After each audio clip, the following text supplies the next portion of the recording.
Hey, kindergartners, Mrs. Norton here, ready to read you the last chapter of our book, A Dark Day in the Deep Sea. Reading to you from out here in Hope from my home. Um, I'll give you guys a really quick look of the lake. There's the lake down there. Wasn't that nice? That's actually Ellisport Bay down there. All right, let's go ahead and let's get started. Are you ready? Sorry, I don't have my pirate hat today. All right, we left off on chapter 10, and the kids had used the wand of Dianthus to free the octopus. They showed the men the truth. Do you remember that? Now, did they listen to the kids' words, or did they listen to the octopus's words? Weird, right? The octopus talked. And so they freed them. And so Annie said goodbye and go home. And so our last chapter is going to be called Goodbye, Mates. Jack looked up. The captain, the professor, and the crew members were all gazing silently down at the water. Henry gave the captain a salute. The captain saluted back. Then everyone aboard clapped and shouted, "Ah, he's free! Yay!" Overhead, the clouds had disappeared as if a curtain had been pulled away from the sky. Pink and red swirls of light streaked the blue. The cheering died down. "Let us disturb these waters no more," commanded the captain. "Unfurl the sails! Get the steam up in the boilers!" Henry turned to Jack and Annie. "While they prepare the ship, shall we return you to shore?"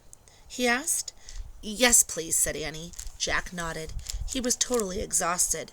As Joe and Tommy started rowing back toward land, the wind shifted and died to a breeze. "I predict a fine, clear night tonight," said Tommy. "And tomorrow, too," said Joe. "The wind should be brisk." "A good time to sail," said Tommy.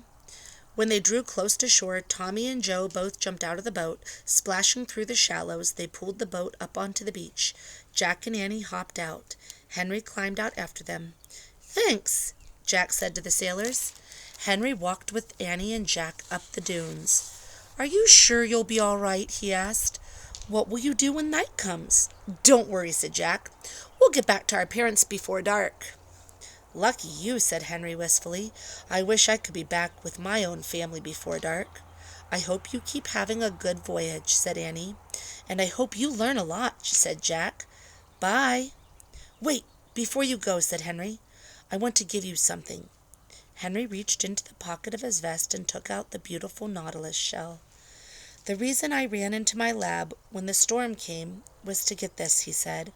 "I didn't want to risk losing it, but now I would like to give it to you." "Oh, no, Henry, you love it." "You keep it," said Annie. "I do love it," said Henry, "but I want you two to have it. Today you taught me, no, you taught all of us an important lesson.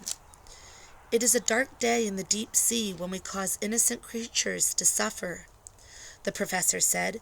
"We can conquer our fears through knowledge, but you taught us that our fears can be best conquered through compassion. Even we scientists must never forget to have compassion for all living creatures.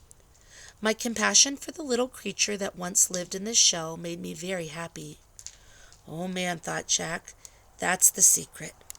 Henry held out the gleaming nautilus shell, and Annie took it from him. "Thanks, Henry," said Annie. "We promise to take very good care of it." "Thank you," said Henry. He brushed his hand across his eyes. "Well, I must say goodbye now. Enjoy the rest of your vacation." Henry saluted them. Before Jack and Annie could say anything, the scientist turned and walked briskly back to the rowboat. "Let's go," Annie said to Jack. Jack and Annie walked around the dunes and headed through the seagrass to the rope ladder. Then they climbed back into the treehouse, looked out the window.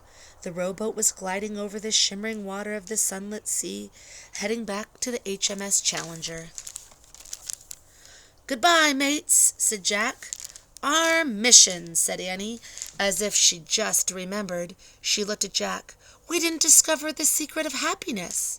"Yes, we did," said Jack, with a smile.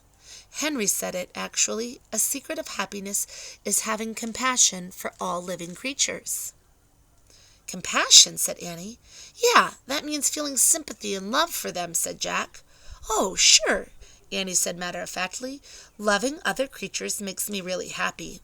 I wonder why some people don't get that. I don't know, said Jack. Too bad they have to see a miracle first, like an octopus talking, said Annie. I know what you mean, said Jack. The octopus just being an octopus is the real miracle. Annie smiled. And Henry's seashell, the little creature inside? Him too, she said. He was a miracle too. She held out the shining shell. Jack took the shell from her and carefully put it in his backpack. The shell will help us remember the secret, he said. I think we always knew it, said Annie. Henry just put it into words for us. Come on, let's go. Annie picked up the Pennsylvania book and turned to the picture of Frog Creek Woods. Let me go home, she said, repeating the strange sounds from the octopus. Jack smiled. He started to tell her to say it right, but before he could, the treehouse started to spin. It spun faster and faster, then everything was still, absolutely still. Soft raindrops pattered against the roof of the treehouse.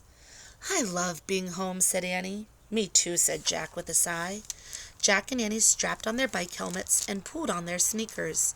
Then Jack took their research book out of his backpack and put in their library books.